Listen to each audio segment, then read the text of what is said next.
(4월 1일) 늘 푸른 새벽 예배를 하나님 앞에 올려 드리겠습니다.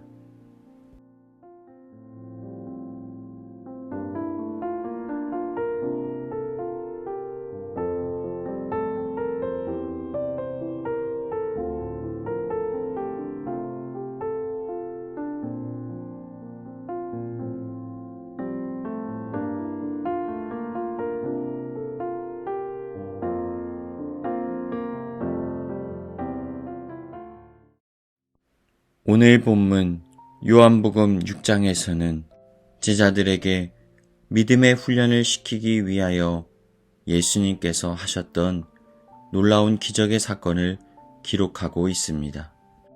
5절 예수께서 눈을 들어 큰 무리가 자기에게로 오는 것을 보시고 빌립에게 이르시되 우리가 어디서 떡을 사서 이 사람들을 먹이겠느냐 하시니. 상황은 이러합니다. 무리들이 예수님의 말씀을 듣고자 예수님 곁에 머물러 있습니다. 예수님께서는 그들 가운데 하나님의 나라를 가르치시고 병든 자들을 고치셨습니다.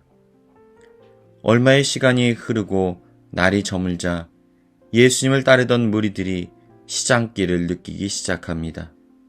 배가 고프면 아무리 좋은 말씀이 들려와도 귀에 들려오지를 않지요. 이들의 사정을 아셨던 예수님께서 제자들에게 이렇게 말씀하십니다. 우리가 어디서 떡을 사서 이 사람들을 먹이겠느냐. 갑작스럽게 주어진 주님의 미션에 제자들은 당황하기 시작합니다. 사람들이 이구동성으로 각자의 의견을 내뱉기 시작했을 것입니다. 주님 여기는 빈들입니다.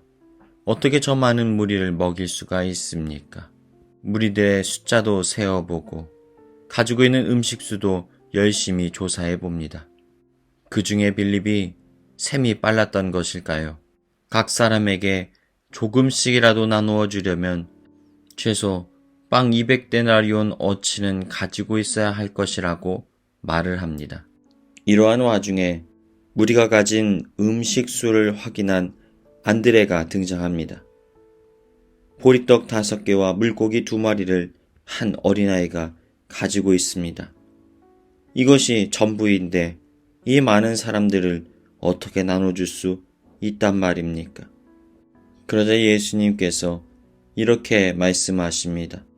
예수께서 이르시되 이 사람들로 앉게 하라 하시니 그곳에 잔디가 많은지라 사람들이 앉으니 수가 5,000명쯤 되더라. 예수께서 떡을 가져 축사하신 후에 앉아있는 자들에게 나누어 주시고 물고기도 그렇게 그들의 원대로 주시니라.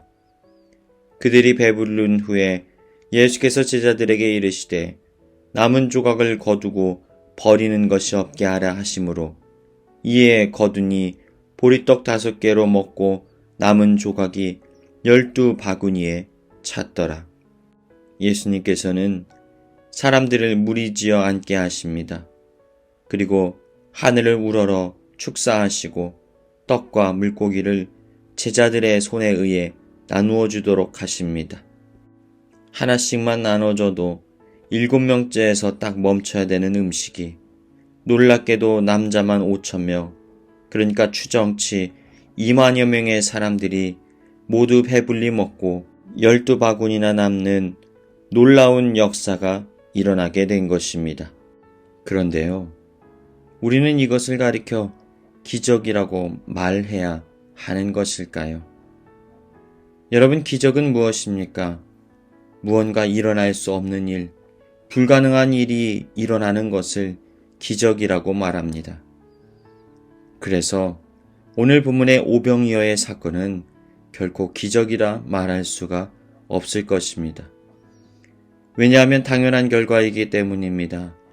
우리 주님께서 계신다면 우리의 삶 가운데 아무도 할 수 없는 일, 불가능한 일들이 뒤집어지는 놀라운 역사가 일어날 수 있기 때문입니다.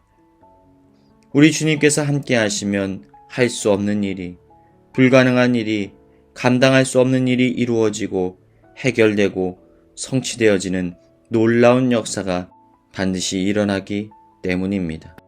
제자들의 모습을 한번 떠올려 보십시오.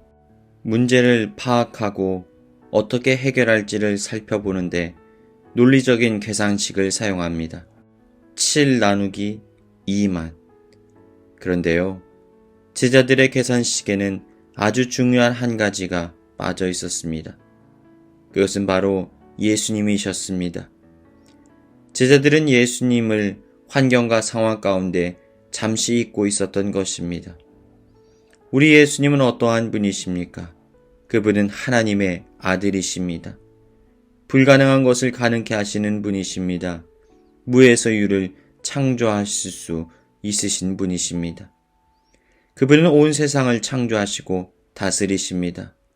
그런데 그분 앞에서 그분은 쏙 빼어놓고 자신들의 방식으로 자신들의 계산식을 세워 나갔던 것입니다.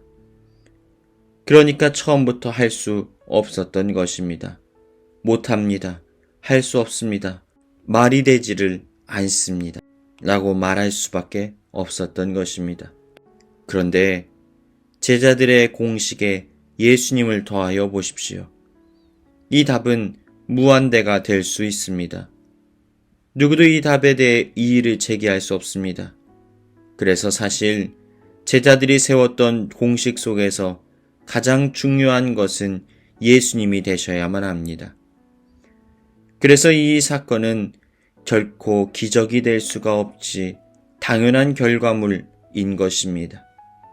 사랑하는 여러분, 누구에게나 문제는 있습니다. 해결할 수 없을 것 같고 이제는 더 이상 나아질 기미가 없는 절망의 상황 속에서도 우리는 기억해야 됩니다. 우리는 문제 자체만을 바라볼 것이 아니라 우리와 늘 함께 하시고 우리의 문제의 해답이 되시는 주님도 함께 바라볼 수 있어야 한다는 것입니다. 그 답은 언제나 놀라운 결과를 가져오게 될 것입니다. 이것이 바로 예수님의 계산식, 믿음의 계산법인 것입니다. 사람들은 각자의 삶의 자리에서 자신들만의 익숙한 계산법을 사용해서 문제를 진단하고 문제를 해결하려고 머리를 씁니다. 그런데 여러분의 계산식에는 주님도 포함되어 있으십니까? 이제는 주님을 여러분들의 삶의 계산식 속에 집어넣어 모든 문제를 해결하시고 은혜 베풀어 주시는 놀라운 주님을 누리시길 주님의 이름으로 축복합니다. 이 시간 교회에 주신 공동의 기도 제목을 가지고 다 같이 기도하시겠습니다. 첫 번째로, 대마와 같이 영적인 싸움에서 패배하지 않고 승리케 하여 주옵소서. 나를 결코 포기하지 않으시는 주님의 사랑을 깨닫게 하시고 주님의 손에 붙들려 위대한 하나님의 사명을 온전히 감당케 하여 주옵소서. 전쟁으로 고통당하는 우크라이나 가운데 주님의 위로와 평화가 임하게 하여 주옵소서. 이 시간 다 같이 기도하시겠습니다.